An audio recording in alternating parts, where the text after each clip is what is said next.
இப்படி ஒரே ஒரு ட்ரெஸ்ஸை உருவ போய் மொத்த வார்ட்ரோபும் கலைஞ்சு கீழே விழுகுதுன்னா இதெல்லாம் ஒழுங்கா அடுக்கி வைக்க டைம் வந்துருச்சுன்னு அர்த்தம்.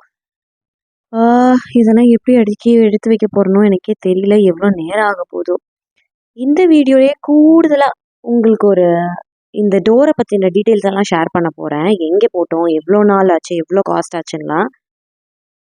நான் சிம்பிளாக என்னோடய வார்ட்ரோப்பில் என்னோடய ட்ரெஸ் எல்லாம் வந்து எப்படி ஆர்கனைஸ் பண்ணுவேன் அப்படின்றத இந்த வீடியோவில் நான் ஷேர் பண்ணுறேன். அப்புறம் இந்த பத்தாமல் போகிற ட்ரெஸ்ஸு, கொஞ்சம் பழைய கிளாத்ஸ் எல்லாம் நான் வந்து என்ன பண்ணுவேன் அப்படிங்கிறதையும் நான் ஷேர் பண்ணுறேன்.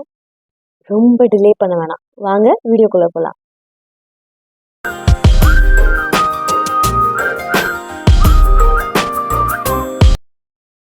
இந்த வீடியோவை பார்க்கணும்னு நினச்சி வீடியோ கிளிக் பண்ணி உள்ளே வந்த எல்லாருக்குமே வந்து ஒரு பெரிய ஹாய். இன்னைக்கு என்ன மாதிரி ஒரு டேனா, ஒரு ட்ரெஸ்ஸை உருவும் போதே இப்படி புதன்னு எல்லாரும் விழ ஆரம்பிச்சுது. கொஞ்சம் மாசமாவே என் வார்ட்ரோப் இப்படிதான் இருக்கு. ஸோ அதை எல்லாத்தையும் கலைச்சி கீழே இழுத்து போட்டுட்டு வெறித்தனமா உட்காந்துட்டேன். இன்னைக்கு வந்து இந்த வார்ட்ரோப்பை ஃபுல்லாக கிளியர் பண்ணி நீட்டாக அரேஞ்ச் பண்ணணும்னு. அந்த பக்கத்தில் இருக்கிற வார்ட்ரோப் வந்து என் ஹஸ்பண்டோடது. அதை நான் அப்புறமா காட்டுறேன் எப்படி வச்சிருக்கோன்னு. இன்னைக்கு வந்து என் வார்ட்ரோப்பை தான் வந்து க்ளீன் பண்ண போகிறோம். ஸோ வந்து 3 ஷெல்ஃப் இருக்குது எனக்கு. ஸோ அது எல்லாத்துலேயுமே இப்போ எப்படின்னா அப்படியே கிளம்ஸி ஆகி எந்த ட்ரெஸ் எங்கே போடுறதுக்குன்னே இல்லாமல் பேண்ட் ஒரு இடத்துல, ஷால் ஒரு இடத்துல, அப்படின்னு இல்லை கச்ச கச்ச கச்சன்னு இருக்குது. இதில் வீட்டுக்கு போடுறது வந்து தனியாக, அப்புறம் ஜிம் போட்டுட்டு போகிறது தனியாக, டக்குன்னு பக்கத்தில் எங்கேயாவது போகணுன்னா எடுத்து ஒரு ட்ரெஸ் போடுவோம்ல அதெல்லாம் தனியாக, அந்த மாதிரி தான் நான் ஆர்கனைஸ் பண்ண போகிறேன். இப்போ தேட போனா தான் தெரியும் காணாமல் போன ட்ரெஸ்ஸு, அதோட ஷாலு எல்லாமே வந்து கிடைக்கும். நானும் உங்களை மாதிரி தான். ஸோ என்ன ஒரு வேலை இந்த மாதிரி உட்காந்து ஆர்கனைஸ் பண்ணுற எது செய்கிறதுனாலும் யூடியூப்பில் ஏதாவது ஒரு வீடியோ போட்டுருவேன். இந்த அக்காவோட வீடியோஸ் எல்லாமே எனக்கு ரொம்ப பிடிக்கும். ஸோ எனக்கு தான் ஆர்கனைஸ் பண்ணணும், வீட்டை க்ளீனாக வச்சுக்கணும் அப்படின்றப்ப இந்த மாதிரி மோட்டிவேஷனலாக அவங்க ஏதாவது வேலை செய்கிறாங்கன்னா அதை பார்த்துக்கிட்டே நானும் செய்வேன். ஸோ நீங்கள் இந்த வீடியோவை பார்த்துட்ருக்கீங்கன்னா கூட ஃப்ரீயாக உட்காந்து பார்க்குறீங்க அப்படின்னா வீடியோவை போட்டுகிட்டே ஏதாவது சின்ன சின்ன வேலை ரொம்ப நாளாக முடிக்காமல் இருக்குது அப்படின்னா அதையும் நீங்கள் வீடியோ பார்த்துட்டே செஞ்சுருங்க. 2 வேலை ஆன மாதிரி இருக்கும். நான் ஃபர்ஸ்ட் என்னோட ரொம்ப பழைய ஷால் ஒன்று யூஸ் பண்ணாமல் இருக்கிறத வந்து நான் கீழே ஷெல்ஃபில் விரிச்சுக்கிட்டேன்.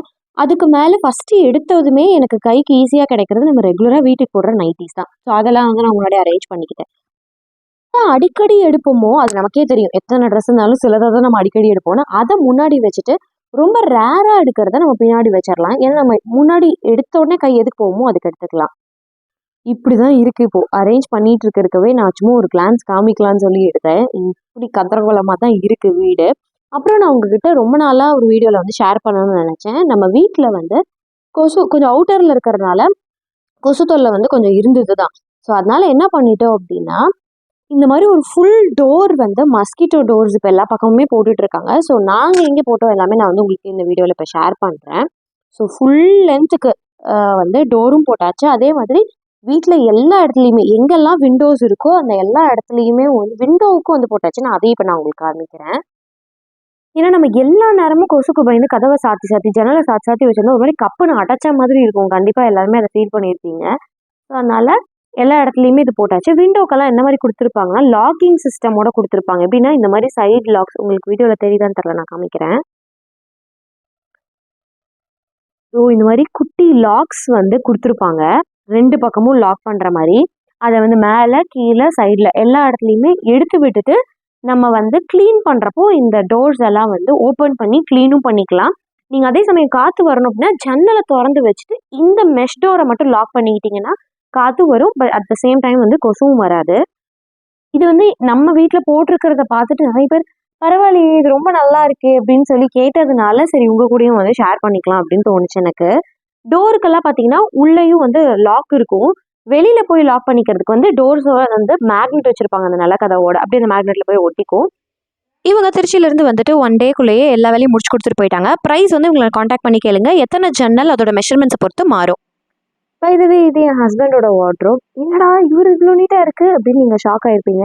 இது நாங்கள் போன மாதமே வந்து ஃபஸ்ட்டு இவரோட எடுத்து எல்லாத்தையும் க்ளீன் பண்ணி வச்சிட்டோம். பாவம் எல்லார் வீட்லேயும் மாதிரி தான் இங்கேயும் 2 ஷெல்ஃப் தான் அவருக்கு. அந்த 2 ஷெல்ஃப்லேயும் 1.5 அவருக்கு கொடுத்துட்டு அறையை வந்து நான் கொஞ்சம் அயன் பண்ண ட்ரெஸ் அதில் எனக்கு ரொம்ப கிளம்ஸியாக இருந்ததுனால அயன் பண்ண ட்ரெஸ்லாம் அதில் வச்சா கலைஞ்சிரும் எப்படியும். ஸோ நீட் பண்ணிவிட்டு இதுலேருந்து கொஞ்சம் எடுத்து அதில் வச்சுக்கலாம்னு சொல்லி இங்கே கொஞ்சம் இடத்த தேடி வாங்கி வச்சுருக்கேன் நான். என் ஹஸ்பண்ட் வந்து அப்படியே எனக்கு ஆப்போசிட். ரொம்ப ட்ரெஸ்ஸிங்கெல்லாம் வந்து இம்பார்ட்டன்ஸ் கொடுக்க மாட்டார். ஸோ இது சிம்பிளாக நீட்டாக இருந்தாலும் அது வந்து அவர் போட்டுப்பார். அதுவும் இல்லாமல் ஹாஸ்பிட்டலுக்கு டெய்லி வந்து ஸ்க்ரப் போட்டு போகிறதுனால வந்து அதிகம் ட்ரெஸ்ஸை ஆஃபன் எடுக்க மாட்டார் உள்ளே இருந்து. கிட்டத்தட்ட நான் இந்த ஒர்க்கை ஸ்டார்ட் பண்ணி ஒரு 2 ஹவர்ஸ்க்கு மேலேயே ஆயிடுச்சு. இடையில வந்து நான் குக் பண்ண போனேன், அப்புறம் வந்து சாப்பிட்டுட்டு வந்தோம். ஸோ வந்து கொஞ்சம் லேட் ஆகிடுச்சு. நீங்கள் உட்காந்திங்கன்னா ஒரு முழு மூச்சில் வந்து செஞ்சுருங்க. இந்த மாதிரி கேப் விட்டு ஒரு நாளுக்கு இழுத்துறாதீங்க.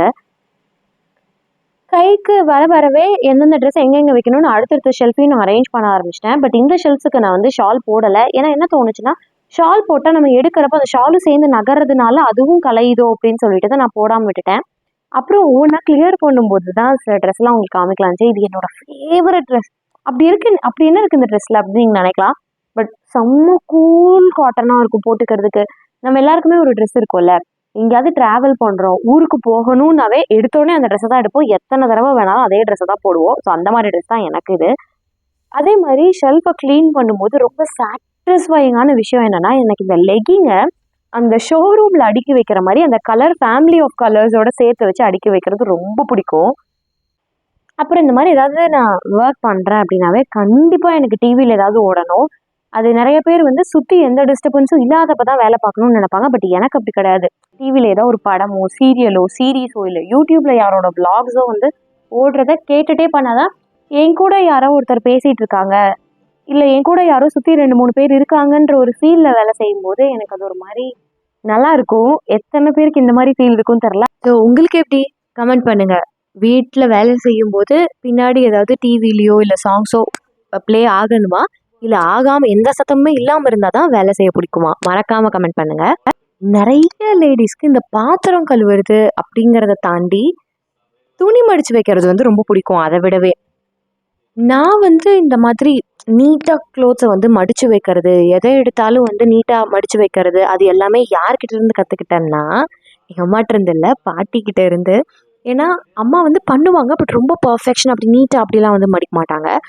பாட்டி வந்து என்ன பண்ணுவாங்கன்னா, அப்படி ஒவ்வொரு ட்ரெஸ்ஸாக எடுத்து இப்படி ஒரு உதருவாங்க. அந்த உதறலையே வந்து துணி துவைச்சி காய போட்டிருக்கிற பாதி சுருக்கம் வந்து அந்த உதறல்லையே போயிடும். அப்புறம் கை வச்சு நீவி நீட்டாக மடித்து எடுத்து வைப்பாங்க. ஸோ அவங்கள பார்த்தே நான் வந்து அதை கற்றுக்கிட்டேன். ஓகே, ட்ரெஸ்லாம் இப்படி தான் வந்து நீட்டாக எடுத்து வைக்கணும் அப்படின்னு சொல்லிட்டு. வளர தான் கொஞ்சம் இந்த ட்ரெஸ்ஸை எடுக்கும்போது களையிறது அதெல்லாம் அப்படி அப்படியே விட்டு தான் ரொம்ப நாளாக அப்படி ஷெல்ஃப் வந்து களைஞ்சு போயிடுது. லெகிங் பேண்ட்ஸ் எல்லாம் நம்ம வந்து டக்குன்னு முன்னாடி எடுப்போம், ட்ரெஸ்ஸுக்கு வந்து மேட்ச் பண்ணி மிக்ஸ் அண்ட் மேட்ச் பண்ணுறதுக்கு. ஸோ லெகிங்கை வந்து முன்னாடி வச்சுட்டேன். அதே மாதிரி கரூருக்கு எங்கேயாவது இப்போ டக்குன்னு வெளியில் போகிறோம் அப்படின்னா போட்டுட்டு போகிற ட்ரெஸ்ஸு, இல்லை நீட்டாக போட்டுட்டு போகிற ட்ரெஸ் எல்லாம் ஒரு பக்கம், ஷால் எல்லாம் நடுவில் வச்சுட்டேன் பாருங்கள். அதுக்கப்புறம் ஏதாவது ஃபங்க்ஷன்னா போட்டு போகிற ட்ரெஸ் எல்லாம் வந்து மேலே இருக்குது தனியாக. சாரீஸ் எல்லாம் இந்த இடத்துலையே இல்லை, ஏன்னா இந்த அளவுக்கு கலைஞ்சதுன்னா அதெல்லாம் என்ன ஆகும். ஸோ தனியாக பேக்ஸில் இருக்குது. அதெல்லாம் தான் அந்த மேல் ஷெல்ஃபில் பேக்காக இருக்குது பாருங்கள், அதெல்லாம் வந்து சாரீஸ் வச்சுருக்கேன். அப்பாடா, கிட்டத்தட்ட எனக்கு 1 டே ஃபுல்லாக ஆயிடுச்சு இதை க்ளீன் பண்ணி வைக்கிறதுக்கே. இப்போ போய் பார்த்தோம்னா இந்த மாதிரி தான் இருக்குது. இனி ஒரு 6-7 மாதத்துக்கு இப்படி தான் இருக்கணும்னு நான் ஆசைப்பட்றேன். அப்புறம் இன்னொரு டிப், நீங்கள் இப்போ நடுவில் இருக்கிற ட்ரெஸ் வேணும் அப்படின்னா இப்படி எடுத்து அதை கலைச்சி இப்படி உருவுனீங்க அப்படின்னா ஆட்டோமேட்டிக்காக மேலே இருக்கிறது கீழே இருக்கிறது எல்லாமே வந்து கலைஞ்சிரும், சைடில் இருக்கிறதும் சேர்ந்து கலைய ஆரம்பிக்கும். ஸோ அதுக்கு பதிலாக நம்ம என்ன பண்ணலாம் அப்படின்னா, இப்போ நடுவில் இருக்கிற அந்த ட்ரெஸ் தான் எனக்கு வேணும்னா ஒரு கை நம்ம அடியில் வச்சுட்டு இன்னொரு கையை மேலே தூக்கி வச்சுட்டு அந்த ட்ரெஸ்ஸை மட்டும் அழகாக அப்படி எடுத்துக்கிட்டோம்னா எந்த ட்ரெஸ்ஸுமே பக்கத்தில் இருக்கிற எதுவுமே வந்து கலையாது. நிறைய பேருக்கு இது தெரிஞ்சிருக்கும், இல்லை ஆல்ரெடி தெரியும் அப்படின்னாலுமே நம்ம ஒரு அவசரத்தில் பண்ணுவோம். ஸோ இந்த வீடியோ வந்து உங்களுக்கு ஒரு ரிமைண்டர், இந்த மாதிரி பண்ணுங்க அப்படின்னு சொல்லிட்டு ஒரு சின்ன டிப். அப்புறம் நிறைய பேர் வந்து ஆர்கனைசர்ஸ் தேடிட்டு இருப்பீங்க. ஸோ அவங்களுக்கு வந்து ஒரு இன்ஃபர்மேஷன் கொடுக்கலான்னு என் ஃப்ரெண்டு வந்து ரீசெண்டாக வந்து வார்ட்ரோப் ஆர்கனைசர் ஒன்று வந்து வாங்கியிருந்தா, மோனிஷா. ஸோ அது வந்து என் கூட ஷேர் பண்ணியிருந்தா, நான் உங்கள் எல்லாருக்குமே வந்து காமிக்கிறேன். நானும் வாங்கணும்னு நினச்சிட்டு இருக்கேன், சீக்கிரமே வாங்கிடணும். நான் வந்து அமேசானில் எப்படி ஷாப் பண்ணுவேன்னு சொல்கிறேன். இப்படி பார்த்துட்டே வருவேன், என் மைண்டில் ஒரு பட்ஜெட் இருக்கும், அந்த பட்ஜெட் ப்ரைஸ்க்குள்ளே என்ன இருக்குன்னு பார்ப்பேன். இருந்துச்சுன்னா டக்குன்னு அதை கிளிக் பண்ணுவேன். உள்ளே போனதுமே பார்த்தீங்கன்னா அமேசான்ஸ் சாய்ஸ் அப்படின்னு இருக்கா, அது பார்ப்பேன். அப்புறம் வரிசையாக எல்லா இமேஜஸையும் வந்து ஸ்வைப் பண்ணி பார்ப்பேன், முன்னாடி பின்னாடி எல்லாமே எப்படி இருக்குது, மெட்டீரியல் என்ன கொடுத்துருக்காங்கன்னு கீழே போய் டிஸ்கிரிப்ஷனில் பார்ப்பேன். அது பிளாஸ்டிக்காக இருந்தாலும் சரி, இல்லை இந்த மாதிரி இருந்தாலும் சரி, அமேசான் சாய்ஸ்ன்னு போட்டிருந்ததுன்னா உடனே அதுக்கு வந்து நான் ஒரு ஃபஸ்ட் ப்ரிஃபரன்ஸ் கொடுத்துருவேன். அப்புறம் அப்படியே ஸ்வைப் பண்ணி நேராக அந்த மெட்டீரியல்லாம் பார்த்துட்டு கஸ்டமர் ரிவ்யூஸ்க்கு வந்து பார்ப்பேன், எவ்வளோ ஸ்டார் ரேட்டிங் கொடுத்துருக்காங்க அப்படின்னு சொல்லிட்டு.